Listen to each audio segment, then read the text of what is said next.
सबको जय यीशु की। प्रभु यीशु क्रिस्त में प्यारे भाइयों बहनों, नव जीवन का संदेश इस शीर्षक के अंतर्गत प्रतिदिन का ईश्वर का जीवंत वचनों को सुनने के लिए, समझने के लिए, उन वचनों के अनुसार जीवन बिताते हुए प्रभु के सानिध्य में बढ़ने के लिए, प्रभु की कृपा में, अनुग्रह में आगे बढ़ने के लिए, आध्यात्मिक जीवन में तरक्की करने के लिए मैं आप सभी लोगों का हार्दिक स्वागत करता हूं। आज जुलाई की 4 तारीख है, बृहस्पतिवार है और आज का दिन का मुख्य संदेश है एक अर्धांगी रोगी जो अपनी तकलीफों से परेशान था, दुखी था, पीड़ित था। और इस अर्धांगी रोगी को कुछ लोगों ने यीशु के पास लाया और यीशु के सामने प्रस्तुत करते हुए इस उम्मीद और विश्वास के साथ उनका इसका इंतजार किया कि यीशु इसके साथ क्या करेंगे।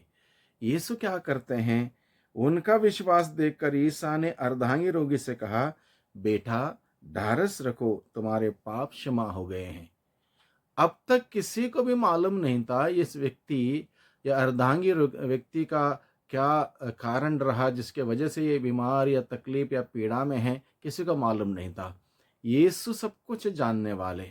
यीशु को मालूम था इसके बीमारी का कारण का पीछे का रहस्य यह है, इसका पाप। इसलिए उसके सामने जब 4 लोगों ने उठा के रखा, यीशु ने देखा कि इसका मूल जड़ है, इसकी परेशानी का मूल जड़ है पाप।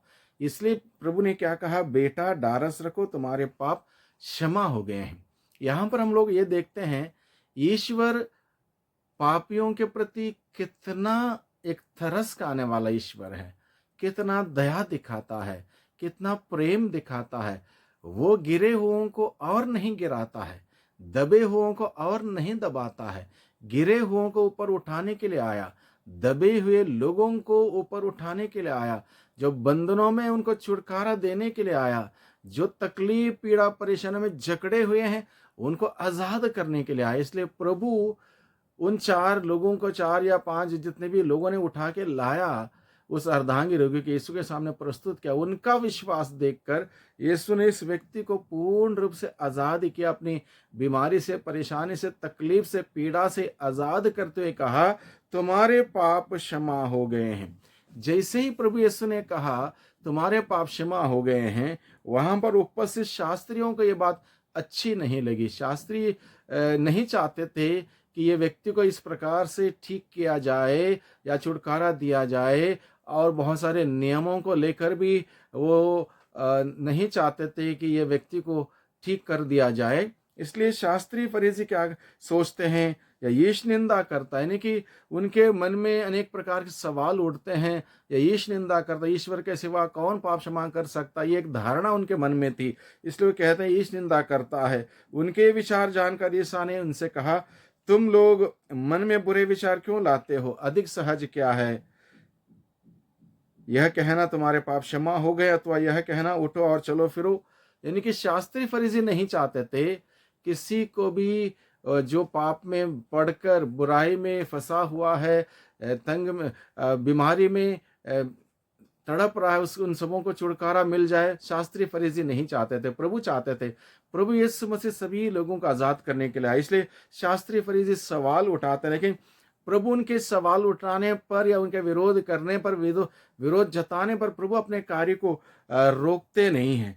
यहाँ पर हमें सीखने के लिए विषय है, पाप जो है हमें ईश्वर से दूर कर देता है, लेकिन वही ईश्वर की दया और उसकी क्षमा हम सबों को ईश्वर के साथ दोबारा जोड़ देती है। इसलिए हमें विश्वास करना है उस दयावान ईश्वर पर, वो क्षमा करने वाले, तरस खाने वाले प्रभु पर हमें विश्वास करने की जरूरत है। जिंदगी में कुछ भी समाप्त नहीं है जहां तक हम प्रभु पर विश्वास करेंगे, भरोसा करेंगे प्रभु की दया पर, प्रभु की क्षमा पर, दोबारा हमारा जीवन का निर्माण होगा। वही कार्य प्रभु यीशु ने इस अर्धांगी रोगी के साथ किया।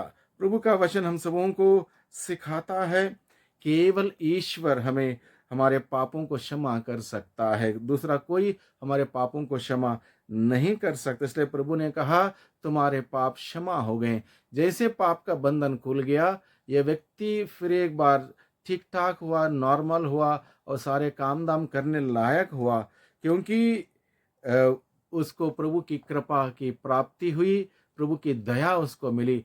हम सभी लोगों को प्रभु की दया, प्रभु की कृपा की आवश्यकता है। जितना हम लोग प्रभु की दया और कृपा प्राप्त करते रहेंगे, उतना हम लोग तंदुरुस्त रहेंगे, सुखी रहेंगे, आनंदित रहेंगे, खुश रहेंगे। और प्रभु यही चाहता है कि हम सभी बहुतायत का जीवन का अनुभव करते रहें। इसलिए प्रभु ने उस व्यक्ति से कहा, तुम्हारे पाप क्षमा हो गए हैं। और आगे हम देखते हैं अर्धांगी, तब वो अर्धांगी रोगी से बोले, उठो और अपनी खाट उठाकर घर जाओ। और वह उठकर अपने घर चला गया। यानी कि अब तक कुछ भी नहीं कर पाने वाला वह व्यक्ति अपनी खाट उठाता, अपने घर चला जाता है, नॉर्मल जीवन जीने लगता है। और ये कार्य प्रभु ने किया। इसलिए यह देखकर लोगों पर भय छा गया और उन्होंने ईश्वर की स्तुति की जिसने मनुष्यों को ऐसा अधिकार प्रदान किया। यानी कि ईश्वर की तारीफ की लोगों ने। इस प्रकार का चिन्ह चमत्कार देखने के बाद भाइयों बहनों, हम सबों के लिए प्रभु का वचन हमें सिखाता है आज के दिन में कि अगर हम दया दिखाएंगे, दया हमें मिलती है। दयावान प्रभु निरंतर हम सभी लोगों पर अपने मेहरबानी दिखाता है। इसलिए हम भी जब जब हमें मौका मिलता है दया दिखाने की, दया दिखाएं। प्रभु ने यही कहा, मैं दया चाहता हूं, बलिदान नहीं, दया चाहता हूं। इसलिए हम दया दिखाएं और दया दिखाएंगे, दया हमें मिलेगी। क्योंकि हम सभी गुनहगार हैं, पापी हैं, अपराधी हैं। प्रभु की दया की आवश्यकता हम सबों को है। इसलिए जैसे प्रभु ने उस व्यक्ति पर दया दिखाई, हम भी एक दूसरे के प्रति दया दिखाएं। देखो, सजा देने के लिए, दंड देने के लिए और कोई गलती करने पर उसके ऊपर उंगली उठाने वाले बहुत सारे लोग हैं। प्रभु का सुसमाचार क्या है? प्रभु ने कहा, जो मेल कराता है, दया दिखाता है, क्षमा करता है, उसको वो पुरस्कार मिलेगा। इसलिए हम ऐसे सिद्धांतों को अपनाएं, प्रभु यीशु के उसके अनुसार जीवन बिताएं, लोगों को जीवन देने वाला कार्य करें। जिस प्रकार से प्रभु यीशु ने उस अर्धांगी रोगी को जीवन दिया, वैसे जीवन देने वाला कार्य करते हुए हम सभी प्रभु के उस प्रेम में आगे बढ़ें। वही प्रभु हम सबों को आशीष और बरकत प्रदान करें। सबको धन्यवाद। सबको जय यीशु की।